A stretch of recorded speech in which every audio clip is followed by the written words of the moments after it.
You know what, family? Most project schedules fail because the first date isn't even tight. Not because the work is hard or because the people building the schedule don't understand the role in it.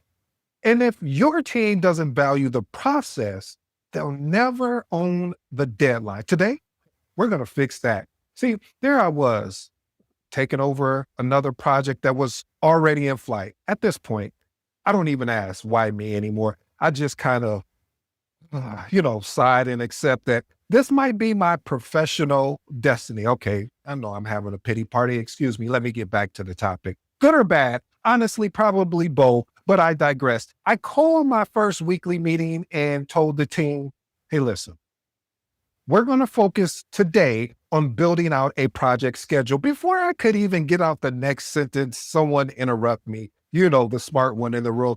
You mean the project plan, right? Quick side note, family. Normally, I would let that slide because I'm not trying to correct everyone on their project management lingo, even though I could, but it's not about that. It's about getting the project across the finish line. But couldn't start this journey by letting someone confidently teach the room the wrong thing. See, the schedule is one component of the plan, not the whole thing. And I wasn't about to spend the next 6 months cleaning up confusion. So I pulled out a blank Excel sheet and said, we're going to build the schedule here first. Once we have everything captured, then I'll move into putting it into Microsoft Project. And I asked my first question, what is our first milestone?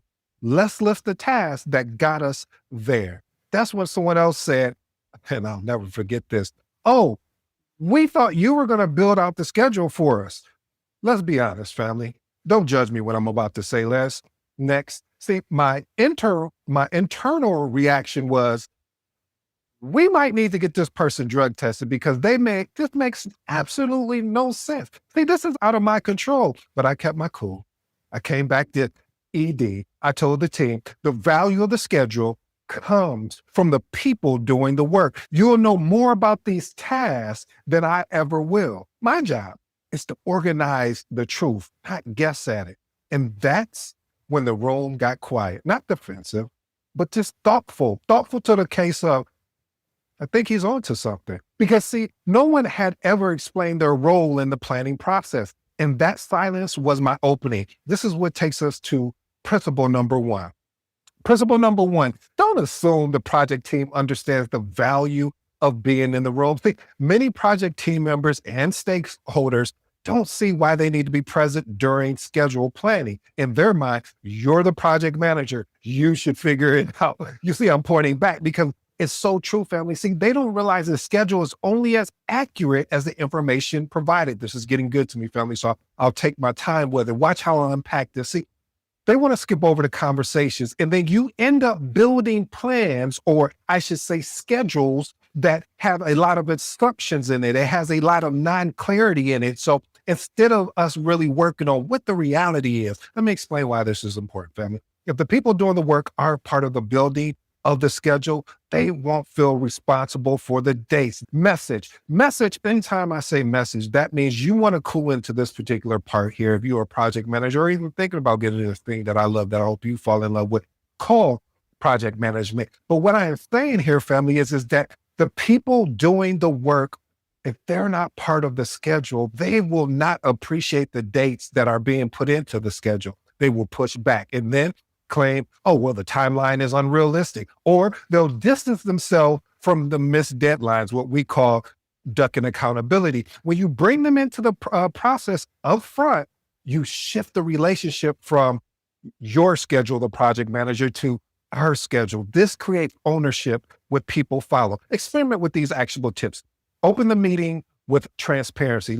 I will just say, hey, listen, I can only build a schedule that reflects the truth you bring into the room. Your insight is the foundation of this timeline. This sets the tone for shared responsibility. Next one, show them what happens when they're absent. Walk through a simple example of how missing details lead to missed dates, missed opportunities. And when people see the downstream impact, participation, I promise you, will increase. Here's my professional advice. Project teams often think their presence is optional because they're never told the value they bring. Don't guilt them into showing up, educate them. Once they understand that your schedule is only as strong as the information, you have an opportunity to engage them with different levels of seriousness. Now that the team understands why they're in the room, the next step is getting them talking, and a few things spark engagements faster than presenting a draft that they feel compelled to correct. Principle number 2, present a draft plan knowing the team will correct it because correction creates ownership. Now, family, some may say this is manipulative. They may be on to something. Some will say that I am being misleading. They may be on to something. But you know one thing about humans, especially those humans that always would like to correct you. I know a couple of those humans out there. See, humans love correcting things, and in the moment, their real expertise surface. See, a blank page intimidates team, but a rough draft that gets people talking, a rough draft that gets people engaged because they want to say, hey, that's wrong. And when you bring a preliminary plan, even if you know it's imperfect, the team will naturally jump in to fix it. Why is this important? Most of the work you need from an accurate schedule doesn't come from open-ended questions. It comes from reaction. When your team corrects your draft, they reveal the steps, the risk, the dependencies they never would have mentioned on their own. They wouldn't even ever thought of that. And once they contribute, they take ownership of the timeline. And I like that, family. So experiment with these actionable tips. Make the draft intentionally incomplete. I know what you're saying. He did. See, that sounds manipulative. It's not. But you need to have something in front of them in order to get them to start thinking, in order to create something. There's always foundational principles or milestones that you can create. You could just say, hey, waiting on contract negotiations to finish. You don't know if that's happening or not, but that's just something to get people going. So you want to leave gaps in obvious placeholders. This draws the team into a conversation fast. Next one. Ask what you adjust first, starting with correction of signals that you expect, their insight, and respect their knowledge, family, once you get the information. Here's my professional advice. This method isn't about tricking the team. It's about activating them. A rough draft gives them the safe starting point, and in correcting it, they begin co-authoring the schedule without feeling pressure. And once the team is engaged, your next job is making sure the language you use does not shut them down, which leads us to a clear communication. Principle number 3, stop speaking project management concepts to non-PM. See, family, I'm gonna be careful how I say this. No, I won't. So what I've learned over my decade or more of actually leading projects, some of the challenges that I've seen, especially with new project managers, and I get it. You're excited. You just learned, you just got your CAPM, or you're studying for your CAPM, or you even got your PMP, or you're studying for your PMP, and you want to come in and start using terms like, so the WBS and the float and the critical path and the lag time. I promise you, if you do not have an organization that is project management driven, if they do not have certain aspects in there around project management, you will lose the entire room. I'm willing to bet that you will lose the entire room. How do I know? Because it's happened to me. I've come in excited because I'm studying for something in project management, and I come in and say, so yeah, let's build the WBS and we'll look at the control accounts from an accounting standpoint. And everyone just was like, what are you talking about? See, when people don't understand the terminology, they stay quiet to avoid embarrassment. That silence leads to missing tasks, definitely receiving bad estimates, and just creating unrealistic timelines. Why is that important? Those terms do not set the project up for success. Those terms are really there to help guide you. See, the PMBOK guide, as the project management body of knowledge, we have to understand is a standard guide. What is a standard guide? Meaning there's going to be certain pieces in there that we're going to use, and there's certain pieces that we won't use. But what we do use, we use it with intelligence to a way to ensure we're setting the team up for success. I like that, family. So listen, experiment with these actionable tips. Translate concepts, not vocabulary. Oh, I like that, family. What this looks like is basically saying, walk me through the steps from start to finish. Next point. Understand the value of speaking in terminology that everyone can understand in the room. Why do you want to do that, ED? Well, it's just like if you're not technical and you have a developer talking to you in a technical manner, it's going to go all over your head because you're not even going to be like, you're going to be like, what is this developer even talking about? So to boil it down, you want to use terminology, you want to use concepts that helps the team understand from a holistic standpoint. Here's my professional advice. Great project managers don't show off terminology. They remove barriers. Oh, I like that, family. Your ability to translate is what separates leaders from technical project administration. Here's the understanding I want you to help you with, family. Now that language is no longer a barrier, you need tools that support clarity. And the best starting point is not Microsoft Project. It's something very simple. Principle number 4, use Excel first, then graduate to Microsoft Project. See, Excel creates a safe, flexible space where teams feel comfortable sharing work steps.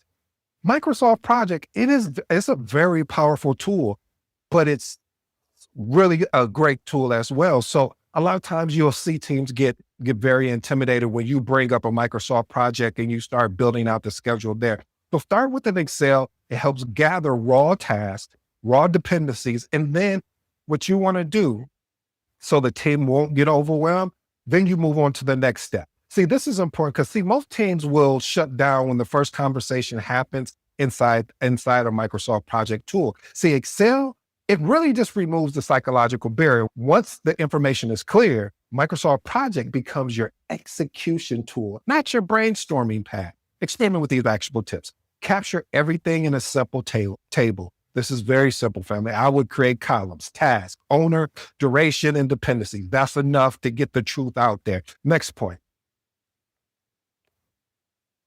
Take that information that you just captured and create a rough draft that the team can agree on before you move it to Microsoft Project. Here's my professional advice. Think of Excel, again, as your discovery instrument, Microsoft Project as your orchestration tool. Ooh, I like that, family. See, mixing the two early can lead to confusion, not clarity. See, once you have your task list, the next challenge is depth.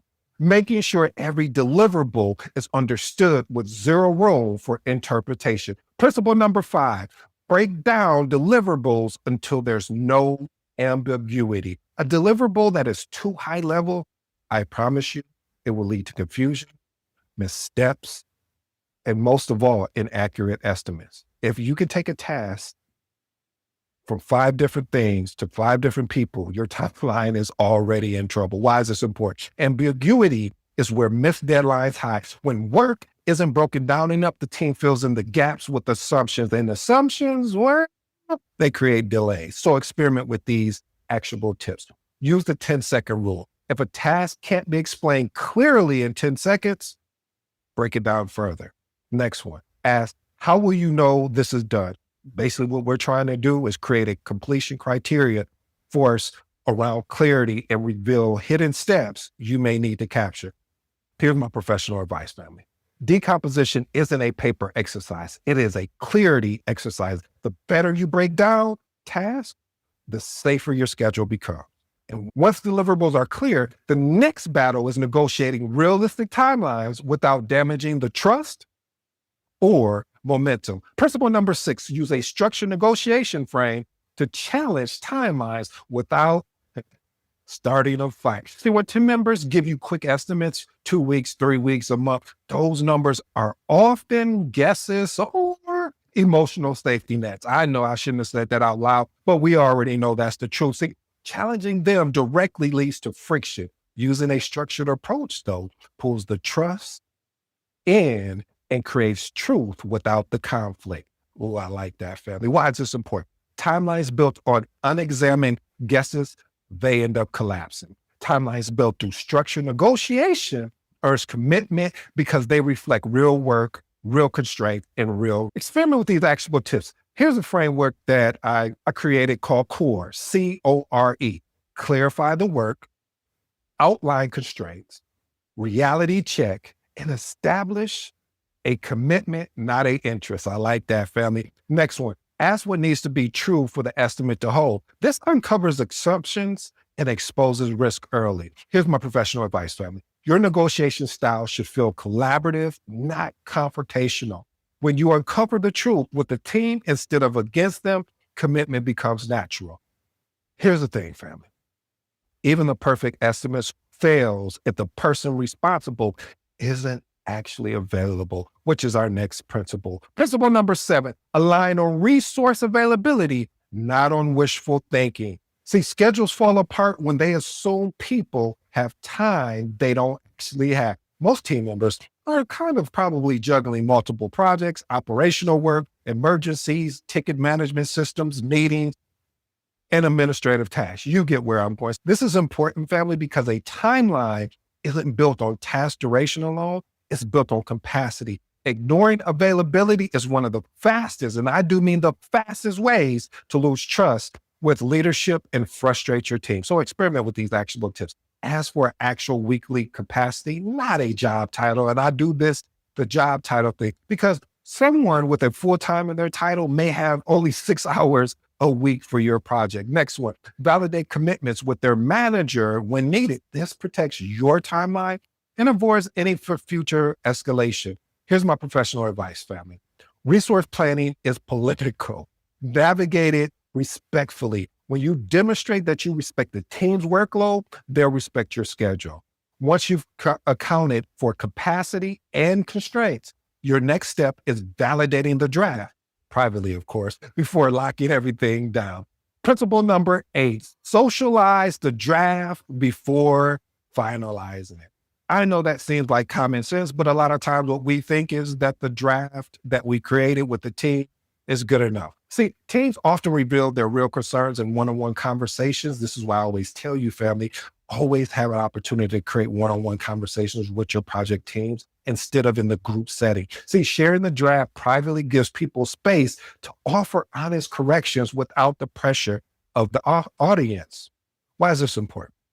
You'll uncover risks, misunderstandings, and of course, the political landmines early before the schedule goes public. This prevents embarrassing reactions as well as leadership escalations and team frustration. Experiment with these actionable tips. Send the draft with a clear ask. Let me know what looks unrealistic, unclear, or what's missing. And the next one, collect feedback individually. People are more honest when others aren't listening. I like that, family. Here's my professional advice. Never publish a schedule that hasn't been pressure tested quietly. Quiet revisions protect your credibility and it strengthens your ownership.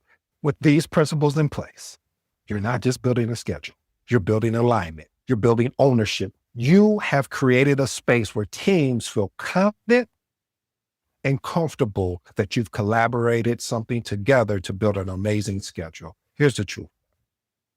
If there's one thing that you can take away from today's episode, it is this. Your project schedule isn't a document.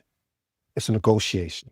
It's collaboration. It's basically a reality check, all wrapped up into one. You don't build it for the team. You build it for growth. You build it because ownership doesn't happen when people receive the plan. It happens when they help create it. When the team understands their value, they speak up. When they speak up, your schedule becomes real. And when the schedule is real, your leadership becomes undeniable. So here's your challenge as a project manager. Stop trying to be the smartest person in the meeting. Be the person who pulls the smartest information out of the meeting. Do that consistently, and you won't have to manage projects. You'll transform them. So if this message resonated with you, share this with any project manager or any up and coming individual that's looking to get in project management. If you're looking for mentorship or coaching, check the link in the episode. Plus, you and I get to work. And if, by the way, I go by the name of AD. For all you smart and intelligent folks out there, hey, listen, that just simply means Ed. Until next time.